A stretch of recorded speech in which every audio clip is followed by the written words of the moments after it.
एकादशी के दिन अन्न में पाप का निवास होता है। सबको पृथ्वी पर आने का एक समय है। जैसे संध्या का समय जो है वो महादेव का, इसलिए कहते हैं कि संध्या के समय पर भोजन नहीं करना चाहिए, संध्या के समय पर सोना नहीं चाहिए, संध्या के समय पर गलत काम नहीं करना चाहिए, संध्या के समय केवल एक ही काम करो, क्या भजन करो, क्यों महादेव विचरण कर रहे हैं। प्रातःकाल समय ब्रह्म मुहूर्त विष्णु भगवान का होता है, इसलिए उस समय भी कहते हैं कि जग करके विष्णु भगवान को प्रणाम करना चाहिए। मध्याह्न समय जो है वो ब्रह्मा जी का होता है, संध्या समय जो है महादेव का होता है। बाकी आप ज्योतिष शास्त्र और उसके अनुसार देखेंगे तो हर नक्षत्र का एक समय है पृथ्वी पर आगमन का। एक दिन पाप ने भगवान से कहा कि मुझे भी पृथ्वी पर स्थान दे दो। बोले तुम तो हो ही पृथ्वी पर, कितने कामों में तुम्हारा निवास है। बोले नहीं, आपके द्वारा व्यवस्थित एक ऐसी भाव हो जिसमें कभी कभी वैष्णवों को भी मेरा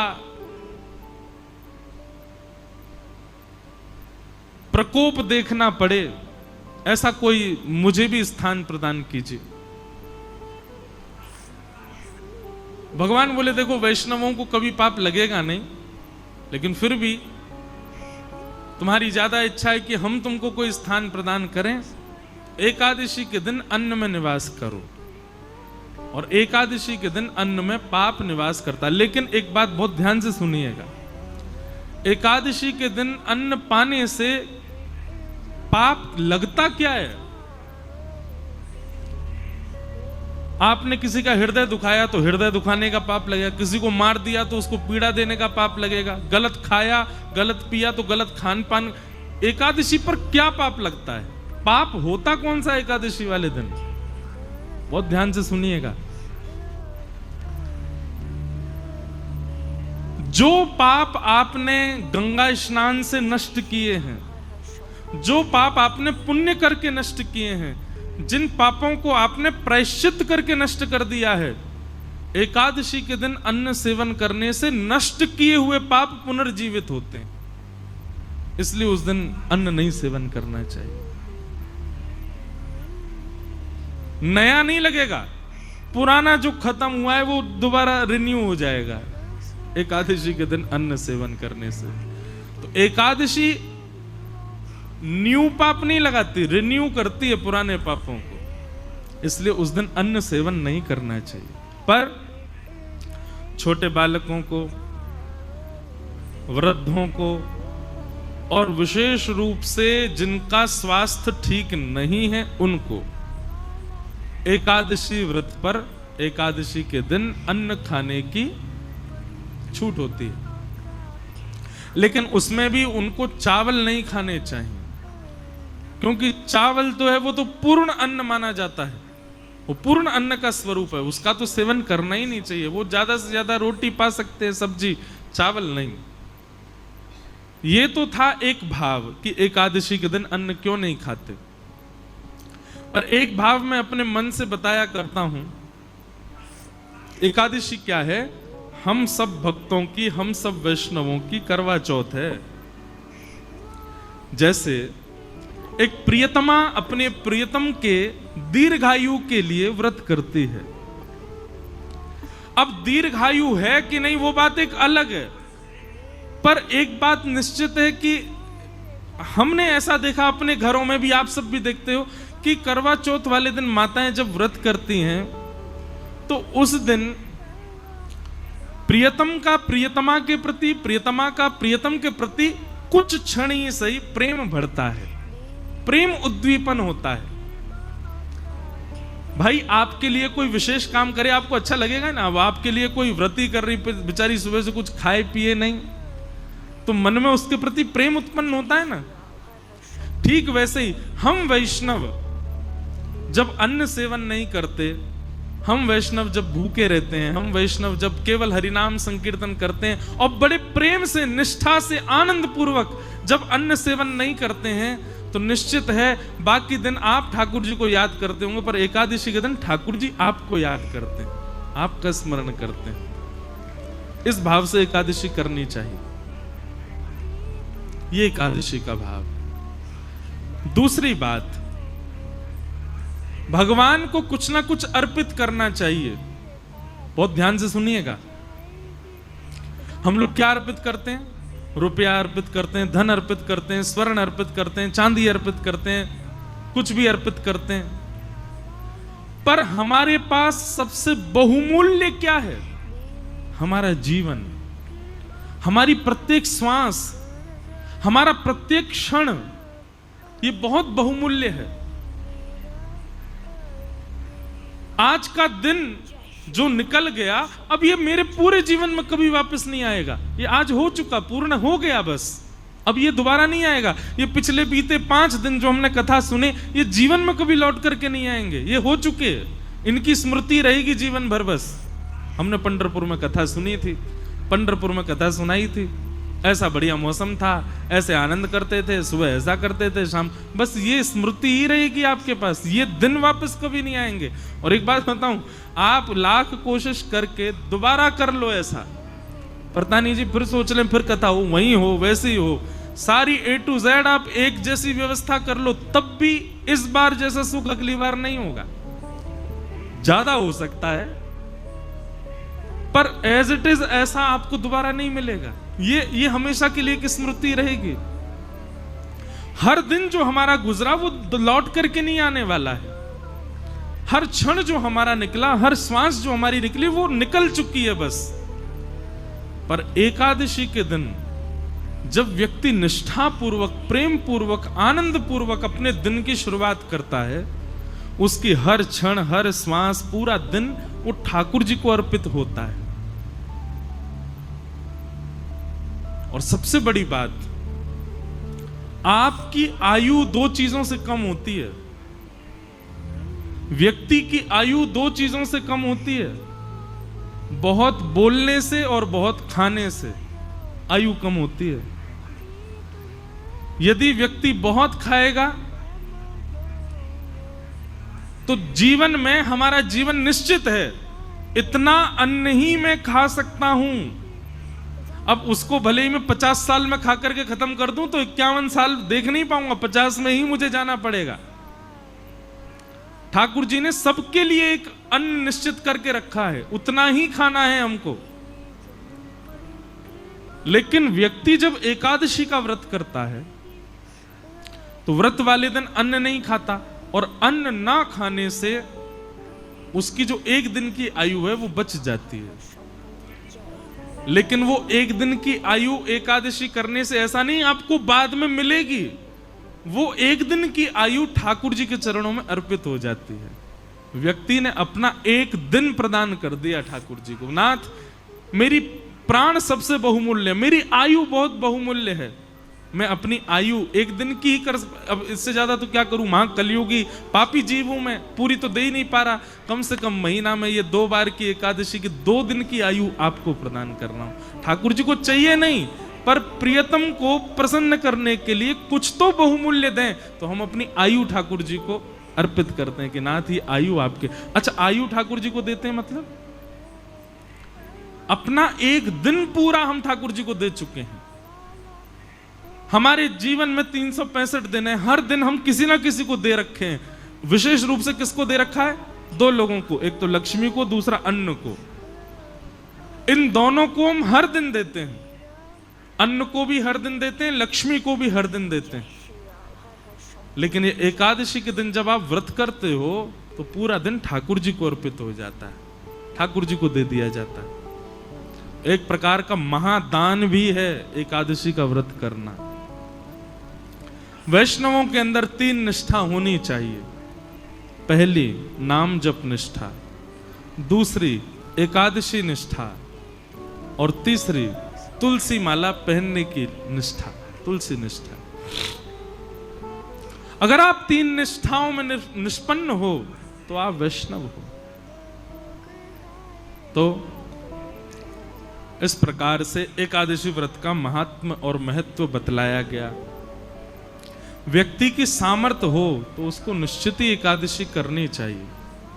और मैं बार बार एक ही बात कह रहा हूं, प्रसन्नता पूर्वक, गौरव करके और बहुत एक्साइटमेंट में एकादशी का व्रत किया करो। कहीं सुबह उठते ही महाराज पता चल गई नाश्ते में क्या बनाया, बोले आज तो बेटा नाश्ता में फल मिलेंगे, क्यों एकादशी, और आपको अरे आज एकादशी है, उसी समय तोड़ देना एकादशी, और तोड़ क्या देना, टूट ही गई एकादशी। जैसे ही आपकी निष्ठा विफल हुई एकादशी टूट जाती है। लोग सोचते हैं नमक खाने से, जे खाने से एकादशी टूटती है, नहीं। आप जैसे ही अश्रद्धा रखते हैं, 1% भी अश्रद्धा होती है, उसी समय आपकी एकादशी टूट जाती है, आपका व्रत टूट जाता है। दूसरी बात, व्रत कब टूटता है, अब आप अन्न ना खाने को तो इतनी प्रायोरिटी दे रहे हो, नहीं नहीं नहीं अन्न नहीं खाना है, आज तो एकादशी जे, और वैसे बेचारे किसी का हृदय दुखा रहे हो, किसी को गालियों पे गालियां दिए जा रहे हो, किसी का हक मार रहे हो, किसी के साथ में बुरा कर रहे हो। क्षमा करो, ऐसी एकादशी बिल्कुल मत रखो। एकादशी को भी रहता होगा कि भाई ऐसे व्यक्ति के पास मैं रहूं क्यों जो इतना बुरा करे। मतलब एक दिन तो आप कम से कम, जैसे हॉलीडे होता है ना, छुट्टी होती है, एकादशी के दिन अपने अवगुणों को छुट्टी रखा करो। आज चाहे कोई कुछ कर ले, पत्नी कितना भी चल, मैं क्रोध ही नहीं करूंगा, बच्चे चाहे कुछ भी कर ले, आज क्रोध नहीं करना, आज क्रोध की छुट्टी है। पता चला पूरा परिवार इंतजार कर रहा है एकादशी कब आएगी, उस दिन क्रोध तो करेंगे नहीं। अच्छा देखो कितना अच्छा व्रत।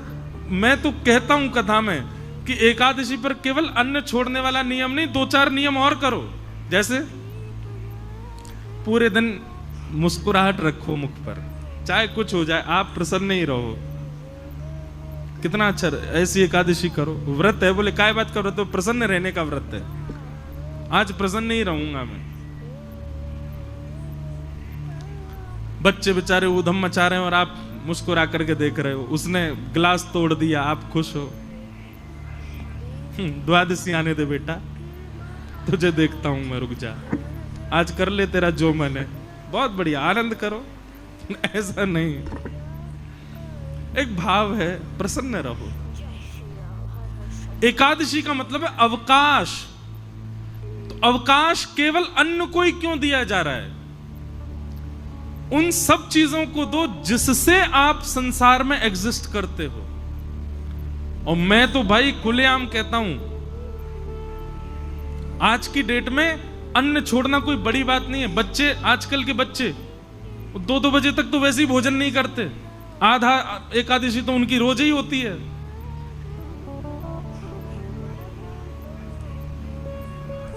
भूखा रहना कोई बड़ी बात नहीं है आज की डेट में। एकादशी का मतलब, व्रत का मतलब अपने एडिक्शन का त्याग करो। जिस समय व्रतों का निर्माण किया गया उस समय मानव का एक ही एडिक्शन था, भोजन। उसको यही रहता था कैसे भी भोजन मिले। सुबह उठते ही बच्चे घूमते रहते थे मां के पीछे, क्या बोल, पराठे बनाओ, भोजन। भोजन कर, नाश्ता कर लिया, उसके बाद भोजन कराओ, उसके बाद रात्रि का भोजन ही एडिक्शन था। क्योंकि उस समय इलेक्ट्रॉनिक्स नहीं थे, उस समय फोन नहीं था, उस समय इंटरनेट नहीं था, तो उस समय व्यक्ति पे है ही क्या, बस भोजन का ही वो पूरे दिन योजना बनाता रहता था, सुबह कहां खाऊंगा, शाम को कहां खाऊंगा। इसलिए व्रत के नियमों में भोजन का त्याग रखा गया। पर अब स्वरूप बदल गया, अब भोजन की जरूरत नहीं व्यक्ति को। अब तो इसकी एकादशी करो। मैं तो नहीं करता, पर मैं अगर बदलाव करना चाहूं अपनी एकादशी में, तो मेरे को 2 नियम करने का बहुत मन होता है। वैसे तो बताना नहीं चाहिए, करूं तब बताऊं, लेकिन फिर भी बता देता हूं। किसी को मुझसे पहले लग रहा हो तो आज पंढरपुर में ही नियम लेके चले जाओ। एकादशी के दिन 2 नियम तो करो। पहला, मौन, बोलो मत। और ये आपके ऑफिस को, ये आपके फैक्ट्री के लोगों को, दुकान के लोगों को, परिवार के लोगों, सबको बता दो, भाई तुम मुझसे पूरे महीना बात करो, एकादशी के दिन मौन रहूंगा मैं। और दूसरा, एकादशी के दिन इसका प्रयोग मत करो, और करो तो केवल कॉलिंग उठाने के लिए उठाओगे तो करोगे क्या, बोल तो सकते नहीं हो। मौन रहो और इसका प्रयोग मत करो, इसको भी स्विच ऑफ रखो। सबको एक दिन पहले ही 10वीं को ही मैसेज डाल दो, कल एकादशी है, फोन बंद रहेगा मेरा।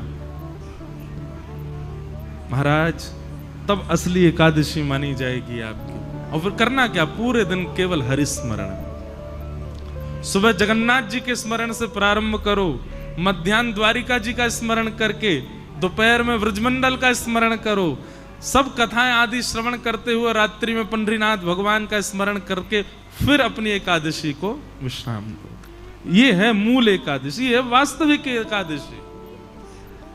एकादशी को लोगों ने आजकल फैशन के रूप में एकादशी कर रहे हैं, उसका भी एक रूप बना लिया है, उसको भी एक एंजॉयमेंट। ठीक है, एंजॉय तो करना है, पर भगवत स्मृति के साथ में करना है। और आज की डेट में क्षमा कीजिएगा, भगवत स्मृति में सबसे बड़ी बाधा है ये, सबसे बड़ी बाधा। अब प्रयोग करने के ऊपर है, आप किस रूप से उसका प्रयोग करते हो। तो एकादशी व्रत करो, और व्रत किसका करो, अपने एडिक्शन का व्रत करो, अपने बुरी भावनाओं का व्रत करो, अपनी बुरी आदतों का व्रत करो, उन सब बातों का व्रत करो जिनके बिना आप रह ही नहीं पाते हो। उनका व्रत एकादशी के दिन हो, तब आपकी मूल एकादशी।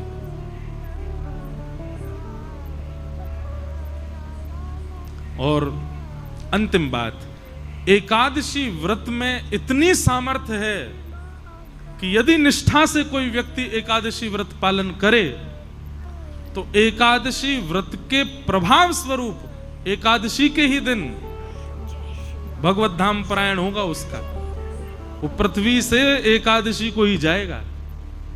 और ये मैंने अपने आंखों से देखा, अनुभव किया है।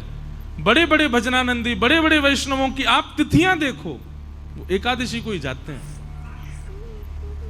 और एकादशी को जाने का मतलब क्या है, स्वयं शंख चक्र गदा पद्मधारी नारायण ही उनको लेकर के गए हैं, ये इस बात का प्रमाण है। तो एकादशी व्रत में बहुत निष्ठा, एकादशी को सामान्य नहीं। पर अब बात आ जाए, हमने अभी शुरू की, पहले मैं भी नहीं रह पाता था, मुझे व्रत नहीं रहा जाता, पर बाद में धीरे धीरे समझ में आने लगी बातें, तो फिर रहना प्रारंभ किया। सौभाग्य करके व्रत रहते हैं।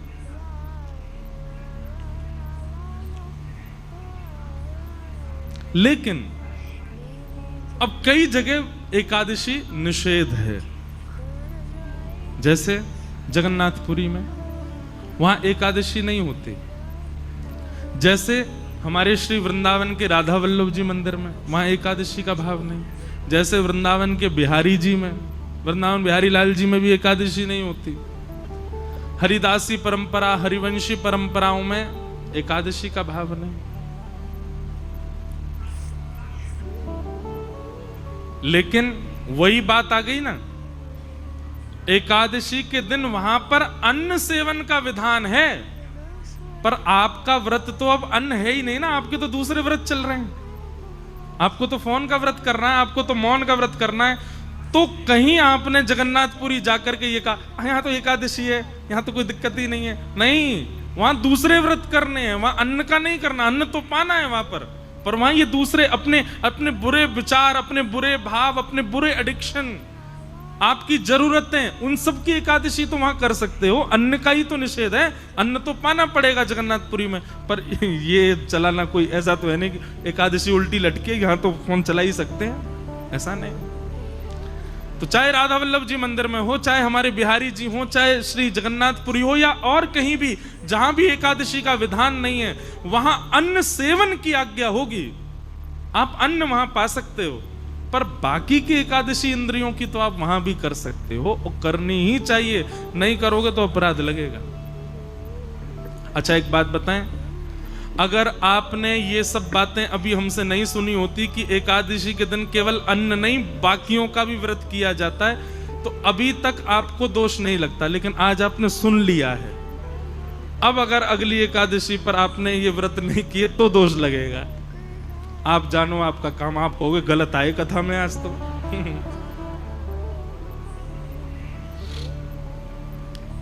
अब सुन लिया है ना आपने, अब तो आपको पालन करना पड़ेगा।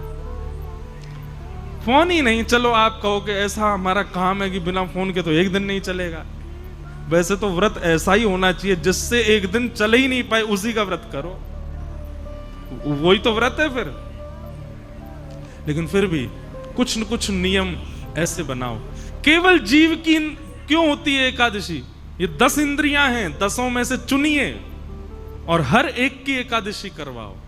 आंखों की भी, कानों की भी, जीव की भी, त्वचा की भी, हाथ की भी, पैर की भी, अपनी गुप्त इंद्रियों की भी एकादशी करो। एकादशी ठाकुर जी उस दिन आंख खोल करके देखते हैं ठाकुर जी कौन कौन मुझे याद कर रहा है, इसलिए एकादशी व्रत करो। कंठी माला पहनो, तुलसी व्रत करो और नाम जप करो। ये 3 व्रत धारण करो। एकादशी व्रत ऐसा करते थे नामदेव जी कि अपनी हर एकादशी पर निर्जला करते थे।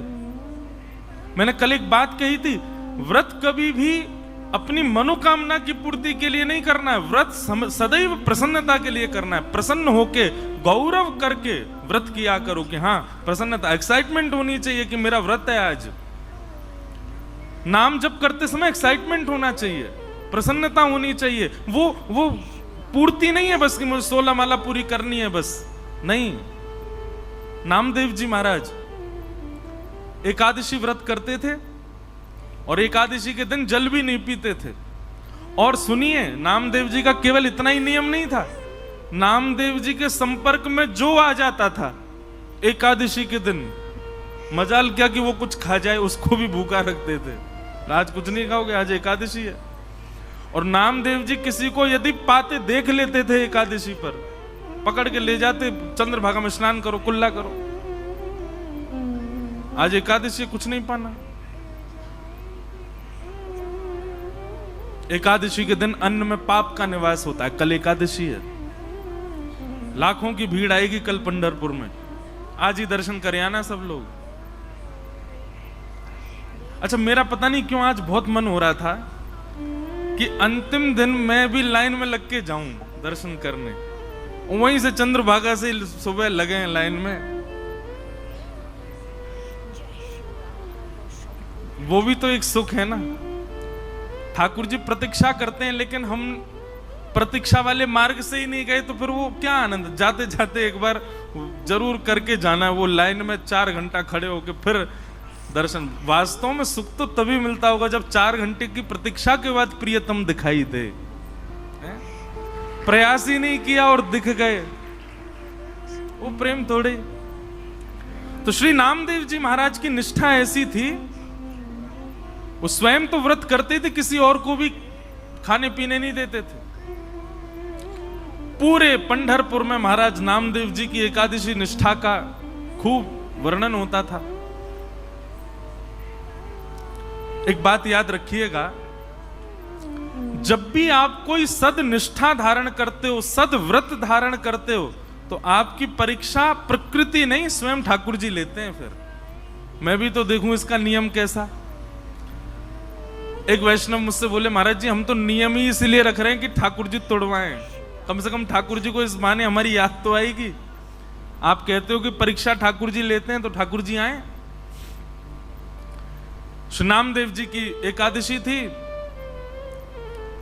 और श्री पंडरीनाथ महाराज, पंडरीनाथ भगवान एक ब्राह्मण विप्र का रूप धारण करके नामदेव जी के घर पहुंच गए। और महाराज ठाकुर जी जैसी एक्टिंग दुनिया में कोई नहीं कर सकता। एक दीनहीन से ब्राह्मण बनकर के पहुंचे और नामदेव जी के द्वार पर जाकर के ऐसे गिरे। नामदेव जी ने जैसे देखा, अरे कोई विप्र ब्राह्मण आया है, दौड़ करके गए, दौड़ करके उठाया। हाथ पांव कांप रहे हैं, ठाकुर जी के वृद्ध सा रूप धारण करके आए हैं। नामदेव जी ने बिठाया, बोले भगवान कहां से आए हैं और ये आपका स्वरूप ऐसा क्यों हो रहा है, क्या दिक्कत क्या हो गई आपको? ठाकुर जी बोले, बहुत दिन से भूखे हैं हम, भोजन प्रसाद कुछ पाया नहीं है। अरे भैया, हमने सुना तुम बहुत बड़े वैष्णव हो, आपके घर पे कुछ बना होगा, हमें पवा दो। नामदेव जी बोले, वो तो ठीक है, पर आज तो एकादशी है, आज कैसे पवा दूं? ब्राह्मण देवता बोले, आपत्तिकालीन मर्यादा नास्ति, आपत्ति काल में मर्यादा नहीं देखी जाती। भाई तुम्हारे सामने किसी के प्राण निकल रहे हैं और उसमें तुम ये देखोगे एकादशी और ये वो है, बोले ठीक है मैं आपको दूध पिला दूंगा, मैं आपको फल खिला दूंगा, लेकिन अन्न तो नहीं खिला सकता। ब्राह्मण देवता बोले इतने दिन का भूखा प्यासा, दूध फल नहीं खाना मुझको रोटी सब्जी दाल चावल खिलाओ। नामदेव जी बोले क्षमा करें भगवान, आज एकादशी है, द्वादशी हो जाने तो फिर पवा दूंगा।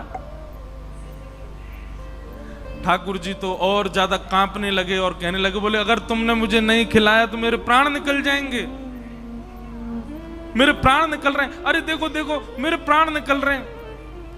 नामदेव जी बोले तो फिर अच्छी बात है, एकादशी के दिन प्राण निकलेंगे तो वैकुंठ जाओगे सीधे, लेकिन अन्न तो नहीं खिलाऊंगा। महाराज ठाकुर जी कहने लगे कैसे व्यक्ति हो तुम, अरे मेरे प्राण निकले जा रहे हैं। आसपास खड़े लोगों से इसको समझाओ, मुझे भूख लगी है, मुझे कुछ पवा दे। आसपास के लोग बोले आप हमारे घर चलो, ये तो ऐसा ही है, किसी को खुद भी एकादशी करता है, दूसरों को भी नहीं खाने देता, इससे छुप छुप के खाना पड़ता हम लोगों को। आप हमारे घर चलो, हम खिला देंगे। नामदेव जी बोले अब मेरे सामने आप आ गए हो, अब मैं जाने नहीं दूंगा, क्योंकि मुझे पता आप जाके खाओगे और मेरा ये नियम है कि मैं एकादशी पे किसी को नहीं खाने देता, बैठे रहो। भगवान फल खा लीजिए, दूध पी लीजिए, आपसे प्रार्थना, पर अन्न नहीं खाना, आज एकादशी है। ठाकुर जी ने चरम रूप धारण किया और महाराज बिल्कुल ऐसे हो गए, बस प्राण निकल ही रहे, गला पकड़ने लगे, कांपने लगे, शरीर पूरा कंपायमान होने लगा। आसपास के लोग नामदेव जी को सुनाने लगे, अरे नामा वो प्राण त्याग देगा भाई। बोले कोई बात नहीं, वैकुंठ जाएंगे, और मैंने रोका तो नहीं है, फल खा लें, दूध पी लें, अन्न नहीं खाने दूंगा। और ठाकुर जी ने ऐसी स्थिति कर दी महाराज की नामदेव जी के आगे उस विप्र रूप को प्राण त्याग ही दिए। शरीर ठंडा पड़ गया, सांसें रुक गई, नब्ज काम करना बंद, प्राण निकल गए। सब लोग राम राम राम कहने लगे, अरे ऐसी एकादशी काय बात की नामा, तेरे घर पर आकर, तेरी दहली पर आकर के एक ब्राह्मण ने प्राण त्याग दिया। नामदेव जी के नेत्र सजल हो गए। पंडरीनाथ भगवान का स्मरण करके बोले, एकादशी के दिन नाथ आप वैष्णवों के चित्त में विराजमान रहते हैं, आपकी प्राप्ति के लिए एकादशी निष्ठा एक बहुत महत्वपूर्ण कार्य करती है। मैंने उसकी रक्षा के लिए इनको अन्न नहीं खिलाया, पर हैं तो ये ब्राह्मणी, हैं तो एक दीनहीनी, मेरी वजह से इनके प्राण निकले हैं, तो ठीक है, इनके अंतिम संस्कार हम करेंगे और अंतिम संस्कार में मैं अपने परिवार सहित प्राण त्याग दूंगा, मैं भी उस चिता में बैठ जाऊंगा, क्योंकि मेरी वजह से इनके प्राण गए। और एक चिता तैयार करके वो ब्राह्मण के शव को उस पर रख दिया, और नामदेव जी महाराज और अपने परिवार के रिश्तेदार जो जो एकादशी व्रत में, बोले सब बैठ जाओ चिता पर, हमारी वजह से इनके प्राण गए, हम भी जीवित नहीं रहेंगे।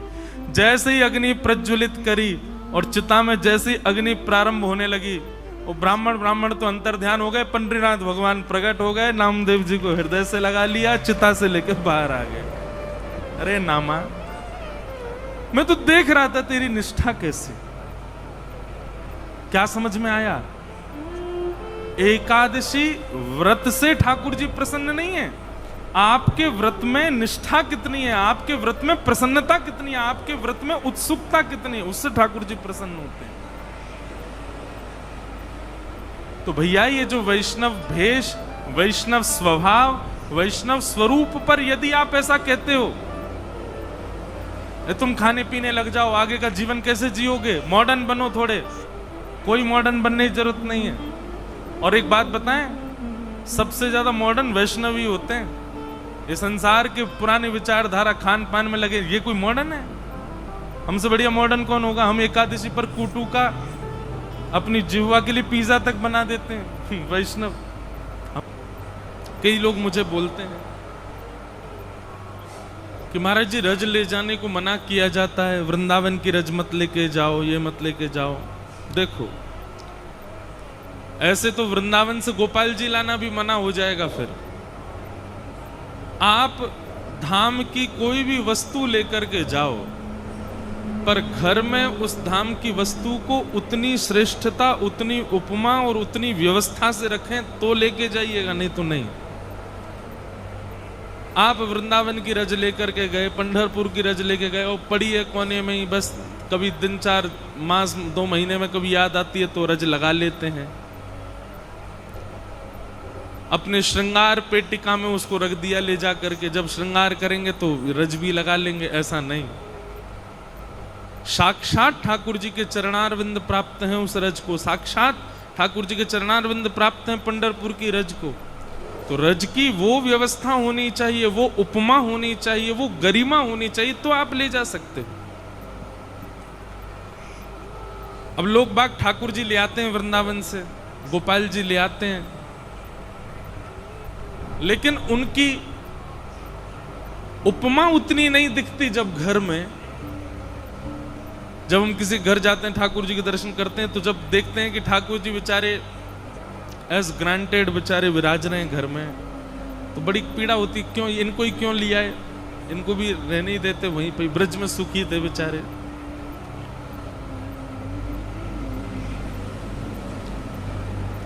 रज लाने को मना है, इसका मतलब वृंदावन की हर वस्तु को ले जाना मना है। कब? जब आप उस भाव में नहीं हो और उस वस्तु को ले जाओ। वो भाव यदि आपके चित्त में है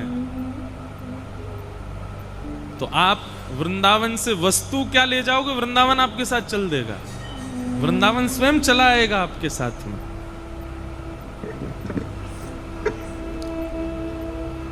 वृंदावन सामान्य नहीं है, वृंदावन साधारण नहीं है। ये जो हम पद गाते हैं ना, ये आपको उत्साहित करने के लिए, नचाने के लिए या करताल बजाने के लिए नहीं गाते। श्यामा हृदय कमल सो प्रगटो, श्याम हृदय को भाए, इसके पीछे तर्क है, इसके पीछे भाव है। किशोरी जी ने ठाकुर जी से वचन मांगा है, यदि हमको पृथ्वी पर आपको लेके जाना है लीला के लिए, तो 3 स्थान साथ लेके जाने पड़ेंगे गोलोक धाम से। यत्र वृंदावनम नास्ति, यत्र नो यमुना नदी, यत्र गोवर्धनम नास्ति, तत्र नो रमते मन। किशोरी जी कह रही हैं, हे श्याम सुंदर, आप लीला में हमको लेकर के जाना चाहते हो, तो उसके लिए आपको गोलोक धाम से 3 भाव लेके जाने पड़ेंगे साथ में, वृंदावन, यमुना जी और श्री गोवर्धन। यदि ये 3 आपके साथ नहीं चल सकते तो क्षमा करें, आप अकेले लीला करके आओ, हम भी नहीं जाएंगे आपके साथ। तब गोलोक धाम से इन तीनों को लाया गया। और तो गोलोक धाम में ये कहां से आए? गोलोक धाम में वृंदावन कहां से आया? किशोरी जी ने स्वयं बनाया वृंदावन को, किशोरी जी ने स्वयं निर्माण किया है वृंदावन का। और वृंदावन का निर्माण, एक एक कण वृंदावन का किशोरी जी ने अपने हाथों से रखा है। तो श्यामा हृदय कमल सो प्रगटो, किशोरी जी के हृदय से प्रकट हुआ, इसलिए श्याम हृदय को भाए, ठाकुर जी को भा गया, ठाकुर जी को भा गया। अच्छा, एक बात मन में आ रही है,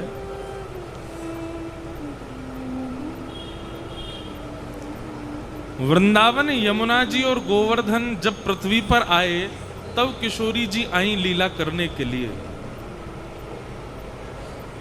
श्री नामदेव जी, तुकाराम जी, जनाबाई और हमारे ज्ञानेश्वर मौली आदियों के गाथा और इनके जो अभंग हैं, उनकी माने तो वो ऐसा वर्णन कर रहे हैं कि ठाकुर जी ने वृंदावन को यहां प्रकट किया।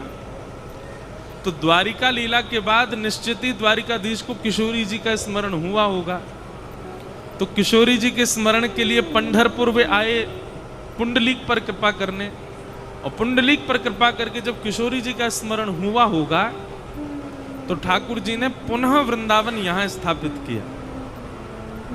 पंढरपुर को वृंदावन बनाया, चंद्रभागा जी को यमुना बनाया, गोपालपुर को गोवर्धन बनाया। और ये 3 ही शर्त हैं किशोरी जी के आगमन की। तो इन तीनों शर्तों से तो पंढरपुर में भी हमारी किशोरी जी का आगमन हुआ होगा। किशोरी जी आई होंगी, विराजी होंगी।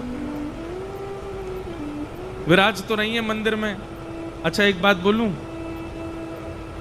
श्री विट्ठल भगवान जहां विराज रहे हैं उनके पीछे रुक्मणी जी, सत्यभामा और श्री राधिका जी, ऐसा वहां लिखा है। लेकिन एक चीज देखी, कोई मैं ऐसा नहीं सोचना कि हाँ कोई वृंदावन वाले हैं तो किशोरी जी का यश ज्यादा गा रहे हैं, और सोचो भी तो हाँ गा रहे हैं, हम तो गाएंगे, वृंदावन वाले हैं। रुक्मणी जी थोड़ी किनारे से में बैठी हैं, सत्यभामा जी बीच में बैठी हैं, किशोरी जी बिल्कुल पीछे ही बैठी हैं, जहां श्री विट्ठल भगवान उनके बिल्कुल पीछे ही विराज रही हैं। और यही हुआ कल की घटना में भी। अपने बाम हस्त की कन्नी उंगली पर गिरिराज धारण करके श्याम सुंदर खड़े हैं। यशोदा मैया ने जब ठाकुर जी को देखा तो बंधुओं, गिरिराज धारण करने पर सब ब्रजवासी तो कन्हैया की जय जयकार कर रहे हैं, पर चिंता हो रही है यशोदा मैया को। मां को तो चिंता होती है, बालक कितना भी अच्छा काम करे, कितना भी बड़ा काम करे, सब उसकी प्रशंसा कर, मां को चिंता ही होती है। बालक कुछ श्रेष्ठ बन जाए, दुनिया के लोग फोन करके उसको, भाई तुमको बधाई हो, तुमने बहुत अच्छा किया, ऐसा ऐसा। माँ फोन आएगा तो माँ यही कहेगी, तू सोया कि नहीं, तूने कुछ खाया कि नहीं, आराम हुआ कि नहीं। माँ का तो स्वभाव होता है।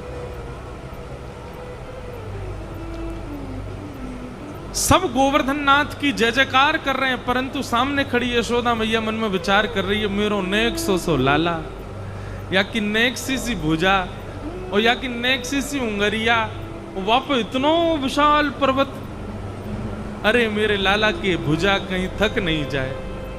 मैया बार बार ऊपर चढ़ जाती है और ठाकुर जी की भुजा ऐसे दबाती है। ठाकुर जी के मैया भुजा को हिलावे मत, नहीं को इधर उधर है, गिरिराज जी नीचे आ जाएंगे। बोले लाला मुझे तो बड़ी चिंता है रही है, मेरे नेक्से से लाला की उंगली पर इतना बड़ो गिरिराज, कहीं मेरे लाला को बल कम नहीं है जाए।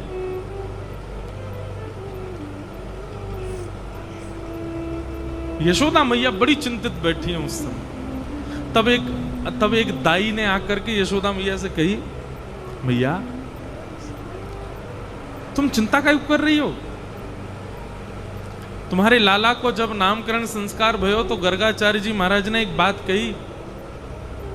कहा कि मैया तुम्हारो लाला नारायण समो गुणई, नारायण के समान गुणवारो है, और ठीक आपके लाला की जैसी जन्मपत्री है वैसी जन्मपत्री हमारी बरसाने की श्री वृषभानु नंदिनी की है।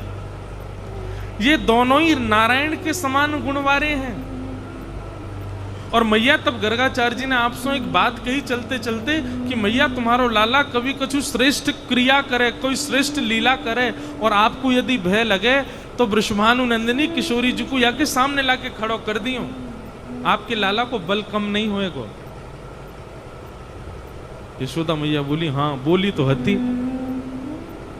मैया वो देर काय बात की, जल्दी चलें, वृषभानु जी से जाके कहें वो अपनी लाली दे देंगे, हम लाला के सामने विराजमान कर देंगे। तो जब तक वर्षा होगी लाला यूं ही खड़ो रहेगा, किशोरी जी सामने बैठी रहेंगी, तो लाला को बल बनो रहेगा। बहुत ध्यान से सुनिएगा। अब वृषभानु जी कहीं और थोड़े ही थे, वहीं गिरिराज उत्सव में 84 कोस ब्रजमंडल के ब्रजवासी आए थे, सब थे वहां पे, सब खड़े हैं पर्वत के नीचे। 21 किलोमीटर की चौड़ाई है, कईयों को तो ठाकुर जी दिखाई भी नहीं दे रहे, बस सबको ये पता है गिरिराज जी धारण कर लिए, लाला दिख कोई ना रहो, इतनी भीड़ है। यशोदा मैया दौड़ रही हैं, ढूंढ रही हैं, अरे वृषभानु जी को देखो, अरे बरसाने के हमारे श्री वृषभानु जी को कोई ने देखो। ढूंढती ढूंढती मैया पहुंची, वृषभानु जी मिले। मैया ने कही, बाबा आपकी लाली कहाँ है, आपकी लाली राधिका रानी कहाँ है? वृषभानु जी के नेत्र सजल है गए। बोले मैया 3 दिन आते मैं भी खोज रहा हूं, मिल ही ना रही है, कहाँ चली गई है? दोनों व्याकुल हैं। मैया तो या हमारे व्याकुल है कि मैं कहा करूं मेरे लाला ने गिरिराज जी उठा लिए, बाकी कहीं शक्ति कम नहीं है जाए। वृषभानु जी हमारे व्याकुल हैं कि लाली मिलना ही रही है। ढूंढते ढूंढते 4 दिन निकल गए, किशोरी जी नहीं मिली। और जाएंगी कहां भाई? सब ब्रजवासी यही हैं, सब गिरिराज के नीचे ही हैं, होंगी तो यही होंगी, लेकिन दिख ही नहीं रही। यशोदा मैया बैठे बैठे बड़ी चिंता कर रही है।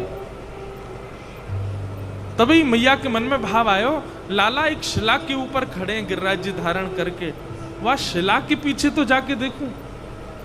और जैसे यशोदा मैया ने वह शिला के पीछे जाकर के देखी, तो वह शिला के पीछे सुख आसन में अपनो मेरुदंड सीधा करके, मेरुदंड सीधा मतलब बिल्कुल सीधी कमर करके सुख आसन में, और एक अपलक नेत्रों से किशोरी जी गिरिराज जी को देख रही हैं। अपलक नेत्र माने पलक नहीं झपक रही हैं, बस एक टक गिरिराज जी को देख रही हैं। और किशोरी जी के नेत्रों से निकलने वाले वेग पर ही श्री गिरिराज जी टिके हुए हैं आकाश में। समझ में आई बात? नहीं आई। ये 4 दिन आते लाला तो केवल नाटक कर रहा, उंगली लगा खड़ो है। वास्तव में गिरिराज जी तो हमारी श्यामाजू ने उठाए, गिरिराज जी तो हमारी किशोरी जी ने उठा रखे हैं। किशोरी जी के बल पर ठाकुर जी ने गिरिराज जी उठाए। और वही दर्शन पंढरपुर में होता है। पंडरीनाथ भगवान खड़े हैं और ठीक पंडरीनाथ भगवान के पीछे हमारी किशोरी जी खड़ी। मानो ये बल दिखता ठाकुर जी का है, पर वास्तव में बल हमारी किशोरी जी का है, बल हमारी श्यामा जी का है। किशोरी जी का भाव मैं सब जगह बोल नहीं पाता मतलब निकलता ही नहीं है, सब जगह नहीं आता, क्योंकि सब जगह अनधिकारी ज्यादा हैं। किशोरी जी के भाव को और कोई समझ नहीं पाता। पर पता नहीं आज एकादशी है और रास पंचाध्यायी है कथा में, तो अचानक ही ऐसा भाव आ रहा है कि श्री किशोरी जी कृपा कर रही हैं। और फिर वो मैं रोज किशोरी ठाकुर जी के दर्शन को जाता हूँ, कथा के बाद ठाकुर जी को देख लेता हूँ, रुक्मणी जी को देख लेता हूँ, सत्यभामा, जैसे ही किशोरी जी को देखता हूँ तो मेरे अपने आप हाथ से चले जाते। मैंने बताओ आप भी ऐसी खड़ी हो यहाँ पे? किशोरी जी भी ऐसी खड़ी है, श्री राधा रानी भी ऐसी खड़ी है। मानो अपने प्रियतम को बल बढ़ा रहे हैं। नहीं तो विश्व में जितने भी मंदिर वृंदावन से इतर ठाकुर जी के हैं, स्वयंभू मंदिर, वहां पर किशोरी जी लाई गई होंगी, पर उनका वहां पर विराजमान होना कोई मूल रूप से नहीं होगा। मूल रूप से श्री राधा रानी और कहीं नहीं विराजती, केवल वृंदावन में, लेकिन पंढरपुर में विराज रही हैं। तो ये सारी बातें एक से एक कनेक्ट होती चली गई कि भाई पंढरपुर वृंदावन है, यमुना जी श्री चंद्रभागा है, गोपालपुर गोवर्धन है, और ये तीनों के लिए ही किशोरी जी कहती हैं जहां ये तीन होंगे वहीं मैं जाऊंगी। तो इसका मतलब पंढरपुर में सब लीला हुई, सब भाव हुए, निश्चित रास भी हुआ होगा। ठाकुर जी ने रास भी किया होगा पंढरपुर में, क्यों? किशोरी जी विराज रहे।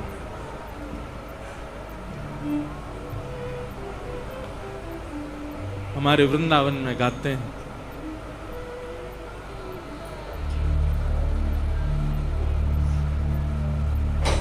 हमारे माई श्याम जू को राज, हमारे माई श्याम जू को राज। सब लोग गाओ, हमारे माई श्याम जू को राज, हमारे माई श्याम जू को राज। हो जाके अधीन सदा ही सांवरो, जाके अधीन सदा ही सांवरो, जाके अधीन सदा ही सांवरो, जाके अधीन सदा ही सांवरो। या ब्रज को सिर ताज,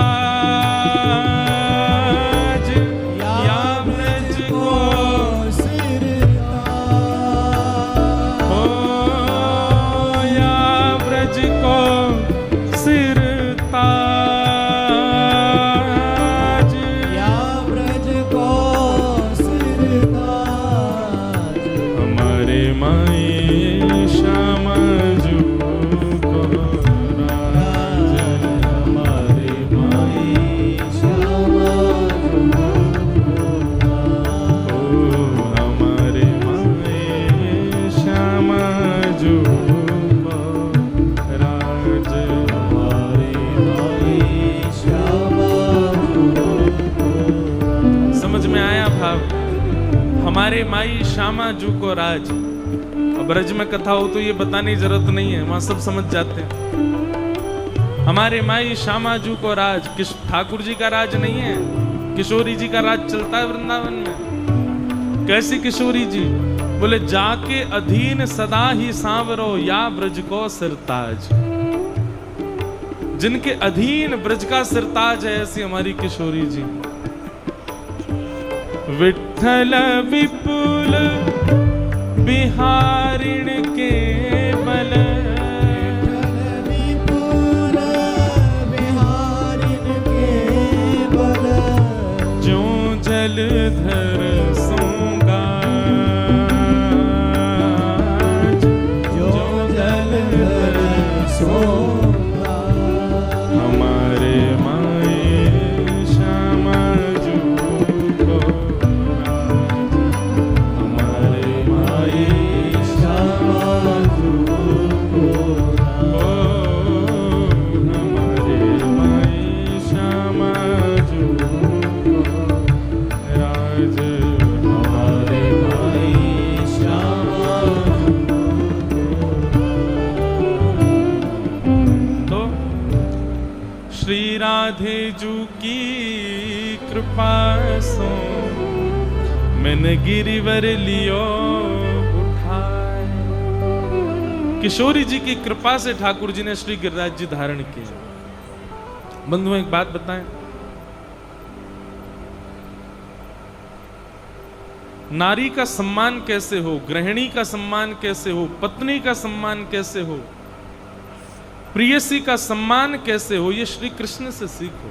मैंने कहा ना एक दिन कथा में, हर चीज में अगर आपको इन्फ्लुएंस कोई कर सकता है तो वो श्री कृष्ण कर सकते हैं।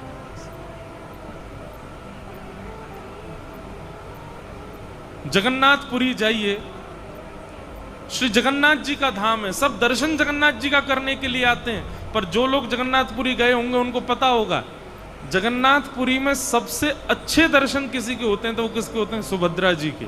बीच में ही बैठी रहती हैं, ठाकुर जी साइड में घुसे रहते हैं।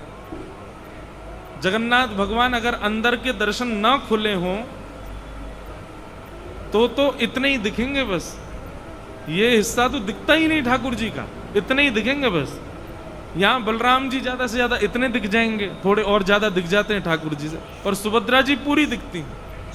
पूरा धाम ठाकुर जी का, पूरा मंदिर ठाकुर जी का, सब कुछ ठाकुर जी का, पर आगे रखते हैं किसको? अपनी बहन को। बहन का सम्मान करना सीखो ठाकुर जी से,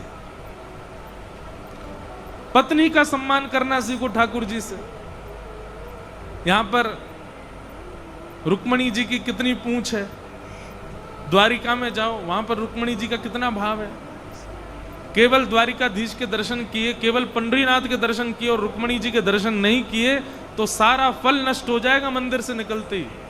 उनका दर्शन करना ही पड़ेगा। और ठाकुर जी ने व्यवस्थित एक स्थान उनको दिया, बढ़िया बैठो विराजो, सिंहासन पर बैठ करके सबको दर्शन दो। एक प्रियसी के प्रति कैसा सम्मान होना चाहिए। हमारे वृंदावन में देखो, दर्शन बिहारी जी के, दर्शन राधा वल्लभ जी के, दर्शन राधा रमण जी के, पर नाम सब राधे ही राधे बोलते हैं, सब किशोरी जी का ही नाम गुणगान करते हैं। पूरे वृंदावन में किशोरी जी का नाम ही गाया जाता है। सब जगह नारी सशक्तिकरण को ठाकुर जी ने कितनी विशेषता प्रदान की, और हम बिल्कुल उसके विपरीत हैं। हम लोग अपने आप को श्री पंडरीनाथ भगवान का भक्त कहते हैं, श्री कृष्ण का दास कहते हैं, श्री ठाकुर जी का सेवक कहते हैं। उन जैसा एक भी लक्षण है हमारे अंदर?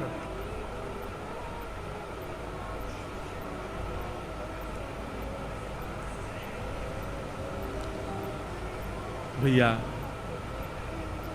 हमारी निकुंज की लीला यदि आपने सुनी ना वृंदावन की, तो निकुंज लीला और अंतरंग भाव की लीला यदि आप सुनोगे तो वहां तो ठाकुर जी ऐसे दास दास बने बैठे रहते हैं किशोरी जी के आगे। अब उस विषय को मैं ज्यादा छेड़ नहीं सकता यहाँ पे, क्योंकि पूरा भाव लेकर के कही जाए तो बात समझ आती है। पद हैं हमारे रसिक जनों के, किशोरी जी से सब सखियां कह रही हैं, नंद नंदन तेरे ही अधीन। हे श्यामाजू, ये किशोर ठाकुर जी तो सदा आपके अधीन ही रहते हैं। वृंदावन में लीला होती क्या है? केवल किशोरी जी को देखने के लिए ठाकुर जी विविध विविध लीलाएं करते हैं कि किशोरी जी दिख जाएं। अब गिरिराज धारण लीला भी एक प्रकार से किशोरी जी के दर्शन के लिए लीला है, ऐसा जयदेव महाप्रभु ने अपने लीला में वर्णन किया। अभिनव जलधर सुंदर धृत मंदर ए, कलित ललित वनमाल जय जय देव हरे। श्रीमुख चंद्र चकोर जय जय देव हरे।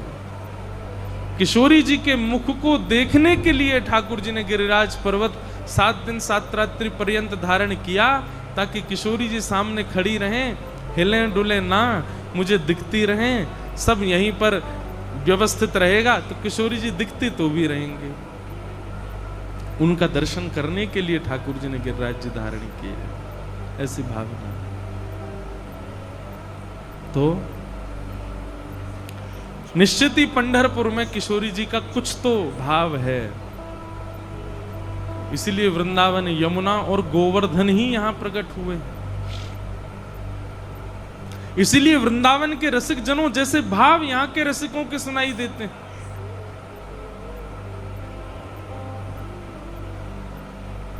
ऐसे पंढरपुर धाम को बारंबार प्रणाम। कल हम लोग श्रवण कर रहे थे, ठाकुर जी ने श्री गोवर्धन धारण किया, गिरिराज जी को धारण किया। 7 दिन 7 रात्रि पर्यंत ठाकुर जी अपनी कन्नी उंगली पर धारण करके खड़े रहे। इसका भाव क्या है? गोवर्धन, मैं कथाओं में बताया करता हूं, जो हमारी इंद्रियों का कृष्ण भक्ति में वर्धन करे उनका नाम है गोवर्धन। गो कहते हैं इंद्रियों को। कितनी इंद्रियां हैं? 10 इंद्रियां हैं मानव शरीर में। आंख, नाक, जीव, कान, त्वचा, हाथ, पैर, 2 गुप्त इंद्रिय। प्रत्येक इंद्रिय को जो भगवत भक्ति में वर्धन करे, प्रत्येक इंद्रिय का जो भक्ति में वर्धन करे, उनका नाम है गोवर्धन। ऐसे श्री गोवर्धन नाथ ठाकुर जी ने उनको धारण किया। और 7 दिन बाद जब इंद्र का मान मर्दन हुआ, ठाकुर जी ने पुनः गिरिराज जी को व्यवस्थित किया।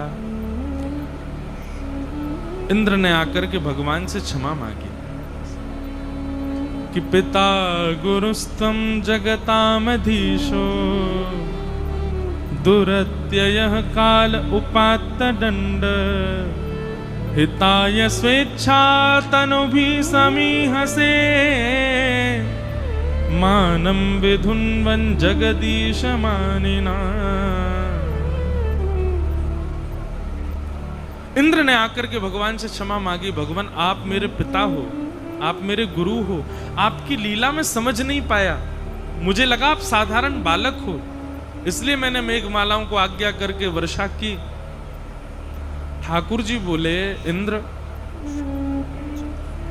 तुम्हारे चित्त में मेरे प्रति बाल भाव नहीं आया था, मैंने जानबूझ करके प्रकट किया था, क्योंकि मुझे चाहिए था कि सब ब्रजवासी मेरे समीप आ जाएं, सब मेरे सन्निकट आ जाएं। ठाकुर जी को बहुत प्रिय लगता है जब सब वैष्णव जन उनको घेर के खड़े होते हैं। श्री ठाकुर जी कहते हैं, मैं सबका कल्याण करने के लिए यहां खड़ा हूं, पर मुझे सुख तब मिलता है जब मेरे वैष्णव मेरे सामने आ जाते हैं और मेरे सामने आकर के नाचते हैं, गाते हैं, कीर्तन करते हैं, मुझे बहुत अच्छा लगता है। पर आप सब लोग जब मुझे छोड़ करके वापस अपने अपने घर जाते हो तो मुझे बहुत पीड़ा होती है। मेरे मन में ये भाव आता है कि आप लोग मत जाओ, यहीं रुक जाओ, मेरे पास ही रहो। भगवान ने इंद्र से यही बात कही कि इंद्र, तुम्हारी करनी से मुझे क्रोध इसलिए नहीं आया क्योंकि तुम्हारी करनी में सब मेरे पास आ गए, मेरे समीप आ गए। मैंने गिरिराज जी उठाए, सब ने मुझे घेर लिया, यही मेरा सुख है। और बंधुओं, गिरिराज जी तो ऐसे ठाकुर जी हैं पूरी दुनिया के ठाकुर जी गुलाब की माला पहने, कन्नेर की माला पहने, कौस्तुभ मणि पहने, सब पहने, पर हमारे गिरिराज बाबा तो भक्तन की माला पहने। चारों ओर भक्त विचरण करते रहते हैं, बीच में गिरिराज जी बैठे रहते हैं। अच्छा एक बात, इतना बड़ा ठाकुर पूरी दुनिया में कोई 21 किलोमीटर को ठाकुर है हमारो, कितना लंबा चौड़ा ठाकुर है, कितना विशाल ठाकुर है। और एकमात्र गिरिराज जी ऐसे हैं, पर्वत की पूजा तो पूरी दुनिया में होती है, पर तलहटी की पूजा हमारे गिरिराज जी की होती है। तलहटी मतलब गिरिराज जी के पर्वत के आसपास के क्षेत्र को तलहटी कहते हैं।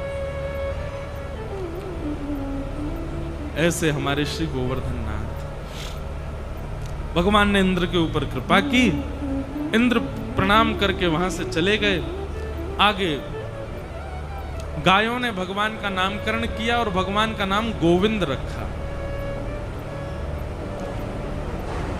ऐसा संतजन कहते हैं कि जो वयोवृद्ध हो गए हैं, अब उन लोगों को नाम जप में गोविंद जपना चाहिए। गोविंद गोविंद गोविंद गोविंद।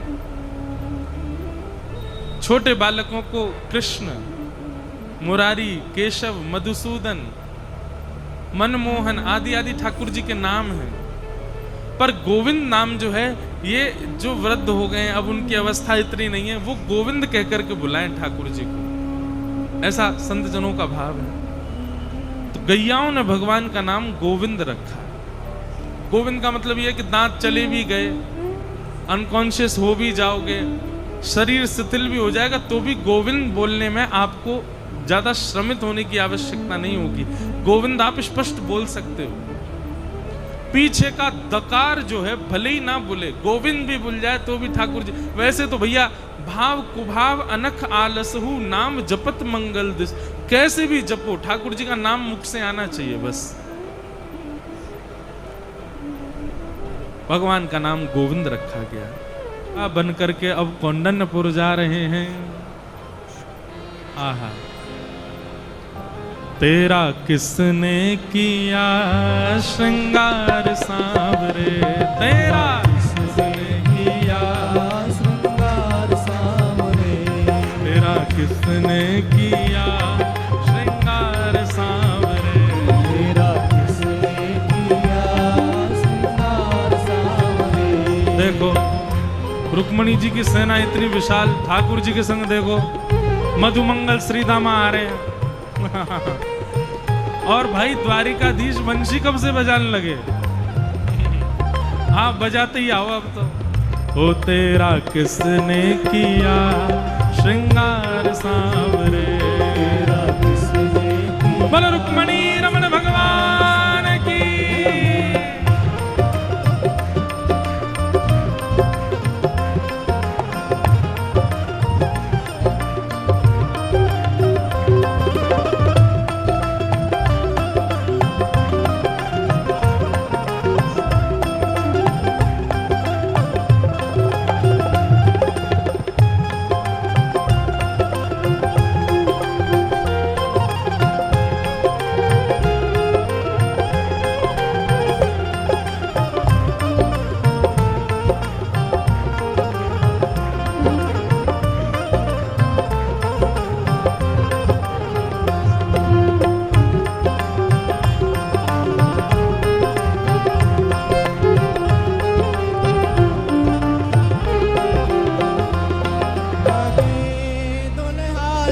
दिलदार सांवरे, लगे दुल्हा सा दिलदार सांवरे, लगे दुल्हा सा दिलदार सांवरे, लगे दुल्हा सा दिलदार सांवरे।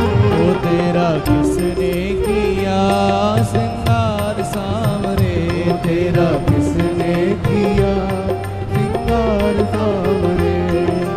मस्तक पर मलिया गिर चंदन केशर तिलक लगाया, मस्तक पर मलिया गिर चंदन केशर तिलक लगाया। रहे सलामत हाथ सदा वो जिसने तुझे सजाया, रहे सलामत हाथ सदा वो जिसने तुझे सजाया। वो सजाता रहे वो हर बार सांवरे, वो सजाता रहे वो हर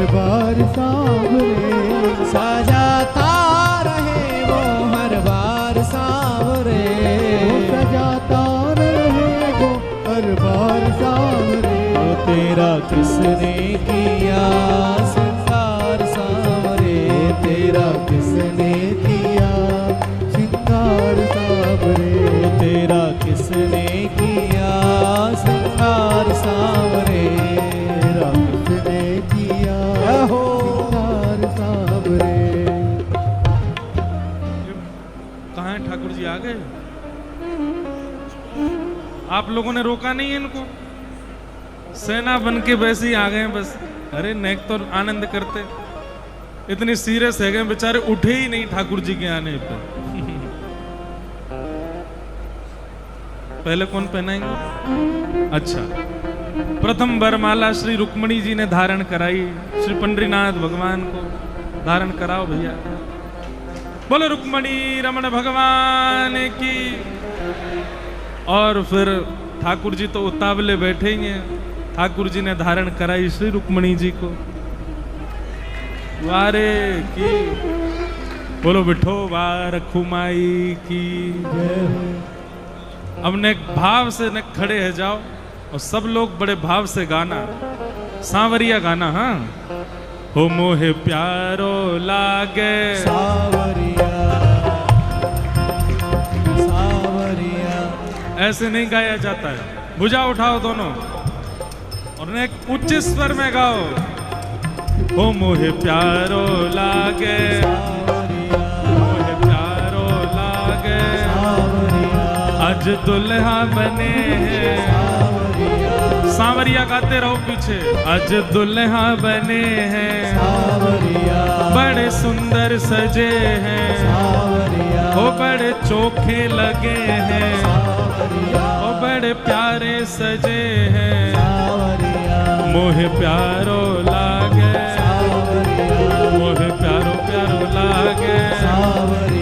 ये तो द्वारिका के राजा, जग के उजियारे, वो आज दुल्हा बने हैं, वो बड़े सुंदर सजे हैं। मोहे प्यारो लागे, मोहे प्यारो लागे, पंढरपुर वासी विठ्ठल अविनाशी, संग रुक्माई आई, ओ बड़े सुंदर सजे हैं। मोहे प्यारो लागे, मोहे प्यारो लागे, मोहे प्यारो लागे, मोहे प्यारो प्यारो लागे, ओ बड़ो चोखो लागे, ओ बड़ो मीठो लागे, ओ बड़ो सुंदर लागे, ओ बड़ो प्यारो लागे। ओ मोहे प्यारो लागे, मोहे प्यारो लागे, पंढरपुर चा राजा, पंढरपुर चा राजा, ओ आज दुल्हा बने हैं, बड़े सुंदर सजे हैं, बारात लेके चले हैं, आज दुल्हा बने हैं। ओ मोहे प्यारो लागे, ओ मोहे प्यारो प्यारो लागे, ओ मोहे प्यारो लागे, ओ मोहे प्यारो लागे। बोलो रुक्मणी रमण भगवान की। सब जितनी भी सब हमारी कौंडनपुर की गोपियां हैं, इन्होंने जब ठाकुर जी को देखा, इनकी सुंदरता